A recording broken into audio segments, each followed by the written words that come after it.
Progress. 음, 실제로 말씀 붙잡고 기도하는 생활을 이제 본격적으로 올 한 해에도 우리가 시작해 보니까 제가 한 가지 먼저 느껴지는 것이 있습니다.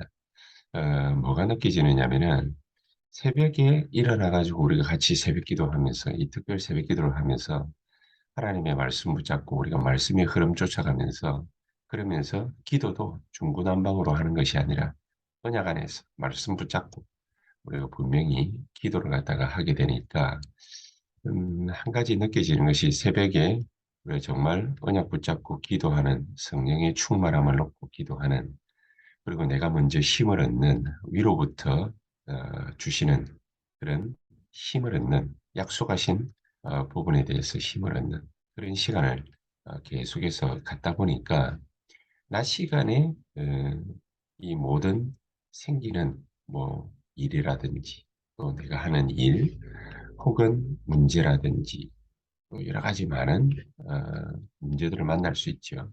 또 사람들, 사람 관계를 해야 되니까. 자, 이런 부분들을 놓고서 어, 말씀 생각하면서 말씀이 연결이 되어지고 이런 부분들이 기도로 연결이 되어지는 거죠. 어, 그렇게 하는 것이 계속해서 습관이 되다 보니까 영적으로 밤 시간이 되니까 어, 내게 여러 가지 오늘 있었던 일들, 또 생각나는 것들, 또 문제라고 하고 사건이라고 할 수 있는 여러 가지 부분들에 대해서 많은 이전에는 생각을 했다면 이제는 이 생각보다는 이것이 기도로 연결되어져서 하나님이 내게 주시는 말씀 속에서 답을 얻게 되는 거죠. 그러니까 또 힘이 생기게 되고 그 답을 얻고 또 그 다음 날을 준비할 수 있게 되는 이런 부분들이 계속되어지니까 제게 한 가지 생각되어지는 것이 모든 성도님들이 다 그렇게 돼야 된다. 그래서 저는 한 가지 목표로 뚜렷하게 이제 두고 있는 것이 전 성도님들이 우리 렘넌트들까지 뭘 하느냐 새벽을 깨우든지 정시기도 시간 이 시간을 통해서 내가 정말로 하나님의 말씀 붙잡고 기도할 수 있는 그런 힘 있는 성도로 만들어야 되겠다. 어, 이전에는 만약에 내 욕심이었으면 저는 좀 양심이 많이 살아 있어서 그런지 이게 내 욕심이 아닌가. 성도님들은 각자가 다 자기 일이 있고 삶이 있고 인생이 있는데 이게 내 욕심이 아닌가. 이런 생각이 들었기 때문에 이걸 감히 생각할 수 없었는데 지금은 제 목표가 뚜렷해졌습니다. 전 성도들의 새벽 기도를 통해서 정말로 하나님 말씀 붙잡고 기도해서 힘을 얻는 것.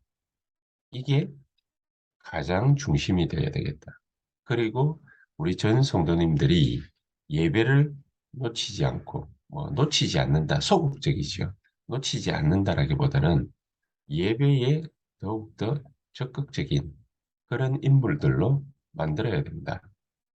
이유가 하나님의 말씀 속에서 이 말씀의 흐름이 제대로 어, 우리 속에 이게, 어, 닦여져 있지 않으면은 그러면 우리가 어떻게 인도를 받을 수 있겠습니까? 그래서 이 세 가지 말씀의 흐름, 교회 안에는 말씀의 흐름, 기도의 흐름, 전도의 흐름 이 세 가지가 있다. 우리가 무엇보다도 이 말씀의 흐름을 정확하게 쫓아가야 된다. 주일, 핵심, 집회. 이 말씀의 흐름을 정확하게 쫓아가야 된다. 그래서 특히나 집회 같은 경우에는 우리 직장 생활들을 다 하시다 보니까 집회 같은 건 못 가잖아요. 새가족 집회라든지 또 화요 집회라든지 이런 집회들을 못 갑니다. 가급적이면은 우리 중직자들이 중심이 되어져서 그냥 가만히 앉아가지고 핵심 집회 말씀을 갖다가 잘 들으면 되겠지. 이거보다는 서울이나 수도권에서 핵심 집회가 있으면은 이제는 우리가 핵심 집회에 적극적으로 참여해야 됩니다. 그 참여를 갖다가 해야 된다라는 것이 인간적인 생각이 아니라 말씀의 흐름을 정확하게 따라가야 됩니다. 그래서 주일 메시지라든지 우리 본부 강단, 주일 본부 강단 메시지라든지 우리 구역 공부가 계속해서 말씀의 흐름을 따라가고 있지 않습니까? 그러면서 토요일 핵심이라든지 산업선교, 또 랩넌트 전도학, 또 핵심 집회, 그리고 흩어진 제자들. 이렇게 말씀의 흐름을 쫓아가면서 주중에 있는 세가족 집회라든지 또 여러 각 나라들 집회, 수련회, 그리고 마지막에는 화요 집회. 이렇게 말씀의 흐름을 쫓아가요. 말씀의 흐름을 쫓아간다라는 것이 말씀을 다 들어야 된다라는 것보다는 말씀의 중요한 핵심이 있지 않습니까? 이 말씀의 흐름을 말 그대로 말씀의 흐름을 정확하게 쫓아갈 수 있어야 됩니다. 왜냐하면은 하나님은 창조를 하실 때에 다른 걸로 무슨 능력도 되지만은 말씀으로 창조를 하셨어요. 하나님은 그래서 히브리서 4장 12절에 말씀은 살았고 운동력이 있어 이 관절과 골수, 영과 혼을 찔러 쪼개는 능력의 말씀이라고 우리에게 분명히 얘기하고 있습니다. 자, 거기에 이 하나님의 말씀은 뭐라고 또 요한복음 1장 1절에서 3절에 얘기를 하냐면 이 말씀은 곧 하나님이시다. 하나님이 말씀도 하시지만은 말씀 자체가 말씀이 곧 하나님이시다. 눈에 안 보이는 하나님을 우리가 어떻게 쫓아갈 수 있습니까? 인도받을 수 있습니까? 말씀을 통하여. 그 말씀 자체가 곧 하나님이시다. 그래서 말씀이신 이분이 우리 영혼을 구원하시기 위해서 그리스도를 보내시겠다 그랬는데 이 그리스도로 요한복음 1장 11절 12절에 보니까 이 그리스도께서 하나님의 말씀이 빛으로 우리에게 오셨다. 근데 오셨는데 모든 사람들은 영접지 않았는데 영접하는 자, 곧 그 이름을 믿는 자들에게는 하나님의 자녀가 되는 그런 권세를 주셨다. 그래서 14절에 이 말씀은 말씀이 육신이 되어 이 땅에 오셨다. 그렇게 말씀을 하고 있습니다. 자, 이 언약이 없으면은 그러면은 우리의 기도가 어떻게 되겠습니까? 그냥 나 개인의 어떤 바램 그런 것을 하나님께 얘기하는 것밖에 안 되겠지요. 그래서 진짜 CBDIP 이 언약이 분명히 붙잡혀지는 자가 할 수 있는 부분이 바로 24. 그냥 기도하는 것도 중요하겠지만은 진짜 하나님의 언약을 붙잡고 CBDIP가 확실해지면은 24 할 수 있게 되죠. 그런 사람들이 기도할 때에 나타나는 것이 바로 25입니다. 그렇죠? 그래서 영원한 답을 하나님께서는 매일마다, 날마다 우리에게 주시는 것이다. 자, 이게 연결되어져서 전도의 흐름 속에 들어갈 수 있는데, 우리 중직자들이 가장 뚜렷하게 붙잡아야 될 부분이 바로 이것입니다. 어, 중직자들이 그냥 단순하게 우리 전도합시다. 교회를 세웁시다. 기도합시다. 이게 아니라 이 부분을 명확하게 볼 수 있어야 됩니다. 이스라엘이 진짜로 망한 이유가 뭐겠습니까? 이스라엘이 예수님께서 오셔가지고 어, 여기저기서 채찍을 들고 휘두르신 것이 아니라 딱 한 군데입니다. 어디입니까? 세 가지 뜰이 있는 곳. 성전 중에서도 세 가지 뜰이 있는 곳. 어, 우리 아이들의 뜰, 또 기도의 뜰, 이방인의 뜰. 이곳에서 유대인들이 바리새인들이 서기관과 제사장들이 장사했기 때문에 권력의 핵심이 있는 자들이 장사했기 때문에 그곳을 엎은 것입니다. 채찍질한 것입니다. 예수님이 가장 노여워하신 것이 바로 이곳이죠. 삶들을 우리 중직자들은 준비해야 된다는 것을 그냥 단순하게 말씀 듣고 틀리면 안 됩니다. 삶들, 예수님께서 가장 심각하게 생각하신 것입니다. 이스라엘이 결정적으로 망한 이유가 바로 이 여기에 있습니다.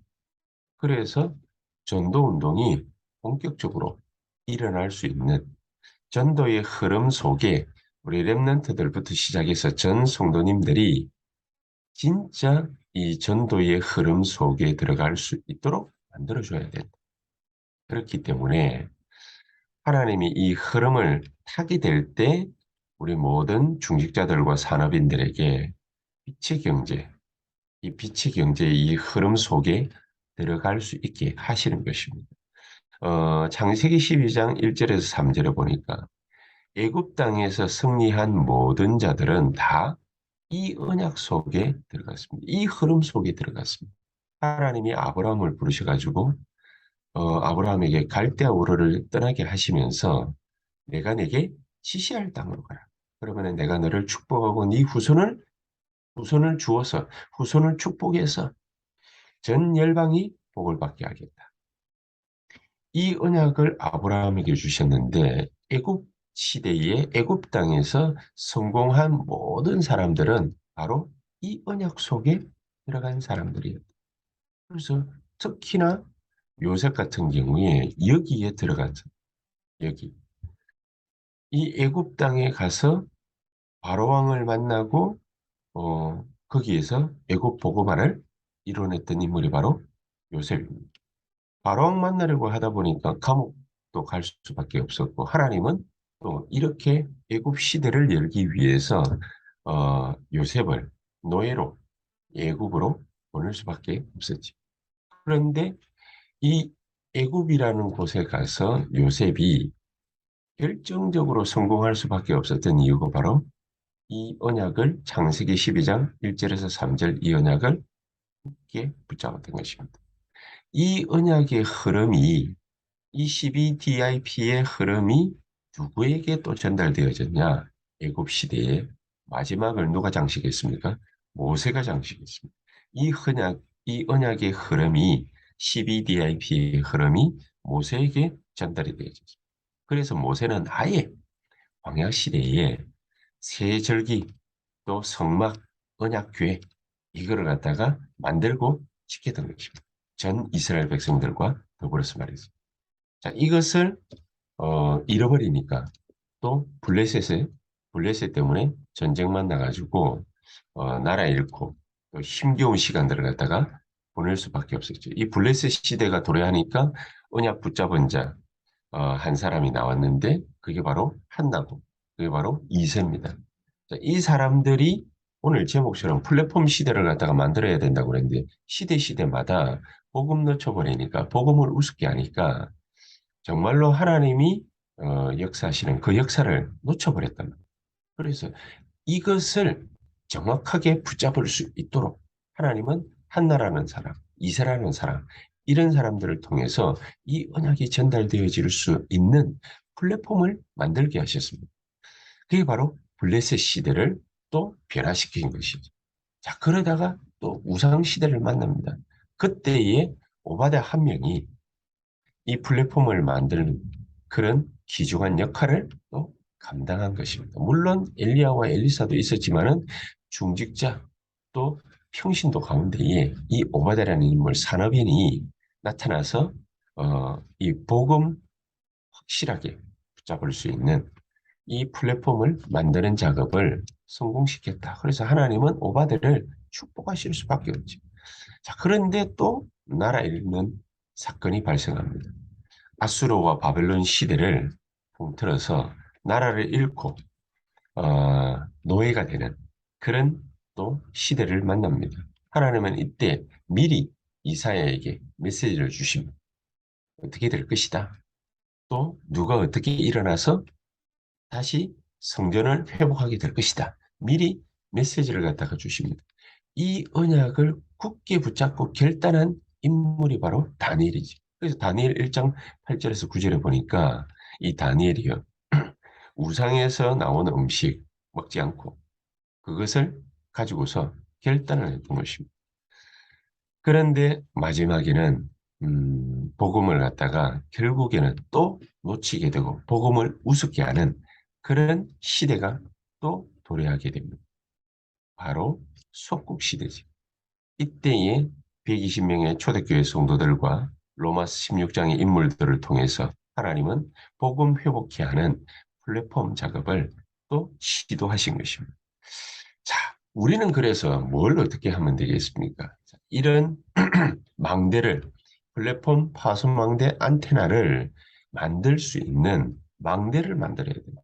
내 인생과 교회를 살리는 확실한 메시지 전달할 수 있는 그런 망대를 만들어야 된다. 그러니까 단순하게 그냥 우리끼리 모여가지고 찬송 부르고 기도하고 예배드리고 이게 아니라 나 자신도 살고 또 교회도 살고 민족도 살고 세계 살리는 확실한 메시지. 이 메시지를 찾고 정리할 수 있는 그런 망대를 만들어야 돼. 내 인생의 답을 교회에 와가지고 찾지 못한다면은 얼마나 억울합니까? 또 뭔가 이것이 내가 찾은 인생의 답이 하나님의 뜻이 확실하다.